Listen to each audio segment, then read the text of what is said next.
রবি ঠাকুরের জন্মদিন বছরে একবার আসলেও বাঙালিদের মনে রবি ঠাকুর সব সময় আছেন। সাহিত্য ও সংস্কৃতি তো বটেই, তার সাথে ঠাকুরবাড়ির হেসেলের খুঁটিনাটিও বাঙালিদের সঙ্গে ওতপ্রোতভাবে জড়িত। তাই আজ আমরা আপনাদের কাছে নিয়ে এসেছি ঠাকুরবাড়ির কষা মাংস। নমস্কার, মা কাকিমার হেসেলে আপনাদের সকলকে জানাই স্বাগত।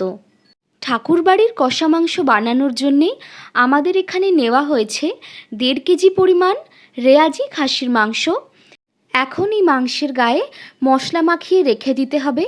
তার জন্য এখানে দেওয়া হয়েছে 3 টেবিল স্পুন আদা বাটা, 2 টেবিল স্পুন রসুন বাটা এবং 3 টেবিল স্পুন কাঁচা পেঁপে বাটা। আর মশলার মধ্যে এখানে দেওয়া হচ্ছে 2 টেবিল স্পুন শুকনো লঙ্কার গুঁড়ো, 2 টেবিল স্পুন হলুদ গুঁড়ো এবং পরিমাণ মতো নুন। এরপরে এখানে দিয়ে দিতে হবে সর্ষের তেল। সর্ষের তেল দেওয়ার কারণে সমস্ত মশলার সাথে মাংসের মধ্যে একটা মেলবন্ধন তৈরি হয়, বা মাংসের এই মশলাগুলোকে নিজের সাথে হোল্ড করতে খুবই সুবিধা হয়। এরপরে এই সমস্ত মশলাগুলোকে ভালো করে মাখিয়ে দিতে হবে মাংসের গায়েতে।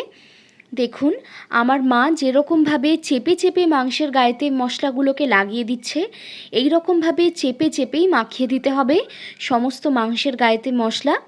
আর পিস এখানে মাংসের খুব একটা ছোট নয়, আবার খুব বড় সাইজের নয়, মোটামুটি মাঝারি একটা সাইজ। এতে করে মাংস সেদ্ধ হতে খুব একটা বেশি সময় লাগবে না। যেহেতু আজকে ঠাকুরবাড়ির কষা মাংস রান্না হচ্ছে, আমরা কোনো রকমের প্রেসার কুকার ব্যবহার করব না। আমাদের পুরো রান্নাই হবে আজকে গ্যাসের মধ্যে। এখন তেলের মধ্যে মা দিয়ে নিল কিছুটা পরিমাণ লবণ এবং পরিমাণ মতো হলুদ গুঁড়ো। এরপর তেল গরম হয়ে গেলে মাংসের জন্যে আলুগুলোকে প্রথমে ভেজে নিতে হবে। এই আলুগুলোর সাইজ দেখে নিন, এক একটা আলুকে 2 পিস করা হয়েছে এবং ঢাকা চাপা দিয়ে মা ভেজে নিচ্ছে।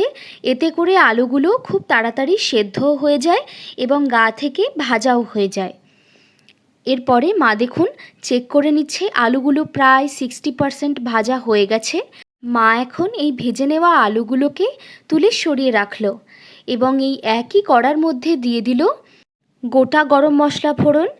এখানে আছে তেজপাতা, শুকনো লঙ্কা, এলাচ, দারচিনি, লবঙ্গ এবং কাবাব চিনি।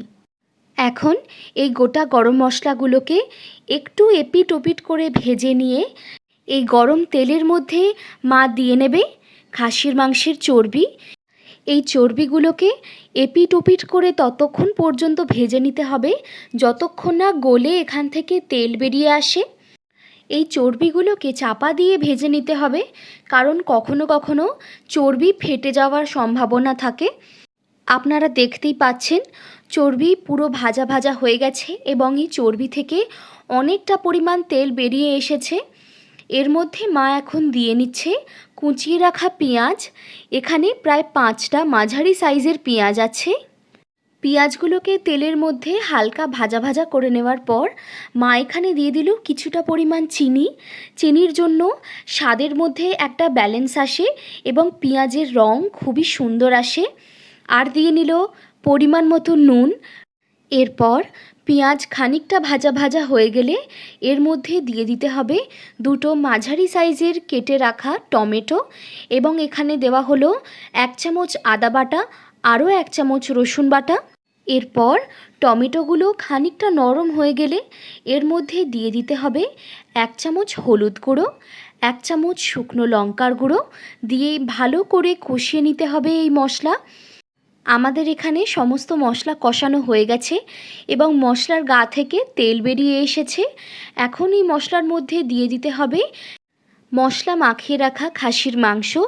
এই মাংস মা ম্যারিনেট করে রেখেছিল প্রায় 1.5 থেকে 2 ঘন্টা। এরপর এই মশলা মাখানো মাংসগুলোকে কড়াই দিয়ে ভালো করে কষিয়ে রাখা মশলার সাথে মিশিয়ে নিতে হবে এবং ধীরে ধীরে কষিয়ে নিতে হবে। যেই পাত্রে মাংস ম্যারিনেট করে রাখা ছিল সেই পাত্র ধোয়া জল মা এই মাংসের মধ্যে দিয়ে দিল, দিয়ে ভালো করে কষিয়ে নিল। এই মাংসে আলাদা করে আর কোনো জল দিতে হবে না। এখন মাংস কষাতে কষাতে মাংসের মধ্যে থেকেই জল বেরিয়ে আসবে। দেখুন এইখানে মাংসের থেকে কতটা জল বেরিয়ে এসেছে। আমরা কিন্তু বাইরে থেকে এখনো পর্যন্ত কোনো জল অ্যাড করিনি। মাংস খানিকটা কষানো হয়ে গেলে এর মধ্যে মা দিয়ে দিল গোটা রসুন এবং চাপা দিয়ে দিল। দেখুন চাপা খোলার পর মাংসর থেকে আরও কতটা জল বেরিয়েছে এবং এর রঙই আপনাকে বলে দেবে যে কষানো কতটা হয়েছে। এই মাংসকে আরও কিছুটা কষিয়ে নেওয়ার পর এইখানে দিয়ে দিতে হবে আগের থেকে ভেজে রাখা আলুগুলোকে। এই আলুগুলো যেহেতু 60% সেদ্ধ হয়েই গেছে, সেই কারণে এখন এই আলুগুলোকে দেওয়া হলো। এর আগে দিলে আলু অনেক সময় ভেঙে যাওয়ার সম্ভাবনা থাকে। এরপর মা এখানে দিয়ে নিল 3 হাতা উষ্ণ গরম জল, দিয়ে আলুর সাথে মাংসকে ভালো করে কষিয়ে নেবে। মাংস কষাতে কষাতে আমাদের এখানে কিছুটা উষ্ণ গরম জলের প্রয়োজন ছিল, তাই মা এখন এখানে দিয়ে নিল। আপনারাও পরিমাণ মতো উষ্ণ গরম জল ব্যবহার করতে পারেন।